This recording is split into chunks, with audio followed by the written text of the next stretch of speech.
There are sneakerheads out there that absolutely hate fakes but love bootlegs. They'll denounce reps at every single opportunity they get whilst simultaneously wearing some knockoff LV shorts or some bootleg vintage. And it kind of got me thinking, is there a hypocrisy there? Or is there some kind of delightful gray area where this whole attitude avoids contradiction? Well, in today's episode, we're going to chat about it. Hello everybody, welcome back to the channel. My name is Jordan Young, aka Sneakernomics, and if you like sneaker content, feel free to hit that subscribe button. And if you don't want to do that, that's absolutely fine. You can piss off. Nah, I'm only joking, but not really. Firstly, let's talk about just what is a bootleg sneaker and how is it different to a rep or a fake. A bootleg sneaker is a sneaker that draws heavy influence from a very popular sneaker. The bootleg removes any recognizable logos or trademarks and makes enough subtle changes to be recognized as a different product. Some famous examples would include shoes like the Bapester, the Ari Menthols, or the Sang Jordan 1s. The main difference between a bootleg and a rep is an exact copy, a replica, a complete imitation, whereas a bootleg draws inspiration and allows the creator to kind of make it their own. Now, how did bootlegs become so popular with sneakerheads? We see the rise in bootleg sneaker popularity kind of tracks right alongside with the rise in sneaker popularity.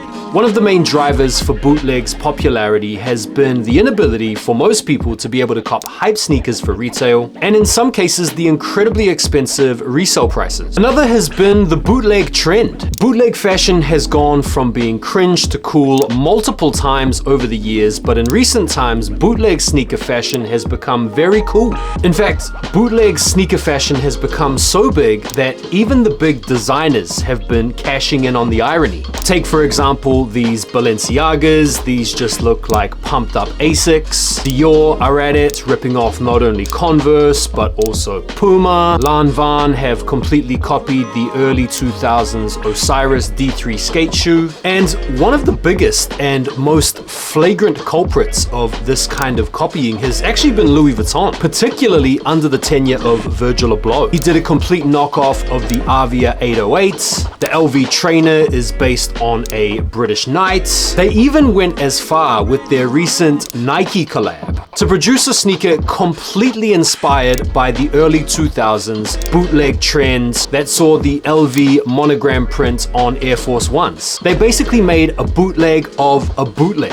All of this copying is predicated on the 3% rule. You know the rule where you take a very popular product and you just tweak it and change it about 3% to make it your own. Well, sneakerheads have 100% celebration in this 3% differentiation between the bootleg and the real thing. Some sneakerheads are often very complimentary of the bootleggers for just how subtle the changes that they've made are and how cool these subtle changes are. When the reality is the bootlegger has quite simply just taken the brand, has taken the design and tweaked it just barely enough. This demand for bootleg sneakers has meant a huge increase in the amount of brands and companies producing bootleg sneakers. I mean, these days, if you want to start a sneaker brand, you don't even need to worry about coming up with a brand new novel silhouette, exciting materials, colorways, storytellings. No, just rip off a dunk. These bootleg brands have been able to leverage social media as a marketing tool to push these bootlegs. These social media pages raise awareness of the sneakers and also traffic custom. Sneaker shows have also provided an awesome platform for these bootleg companies to hawk their stuff. And for a long time, there's been this perception out there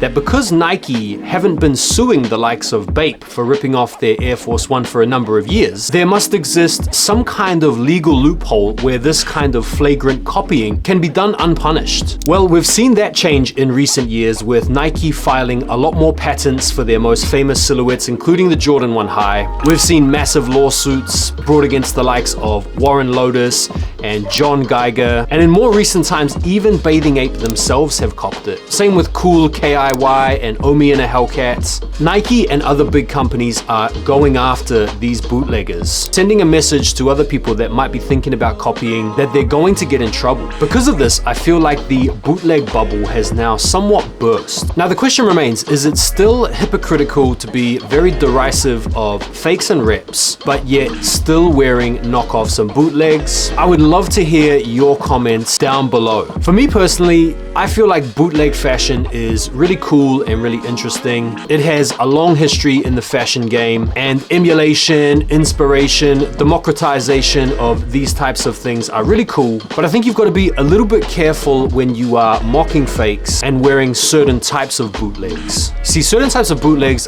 can be really cool. I really like Bapesters, for example. Other types of bootlegs, like these knockoff Louis Vuitton shorts, I find a lot more cringe. Anytime the bootleg is relying too heavily on trademarks and logos, that's where I kind of draw the line. And so I feel like if you're one of these sneakerheads that's wearing these knockoff designer shorts and you're hating on rips, you might want to rethink your position, because it's a little bit cringe and a little bit corny. Now again, I'm in no way mocking bootlegs or fakes. This is really just a discussion point that I'd love for you to weigh in on. So feel free to let me know what you guys think in the comments.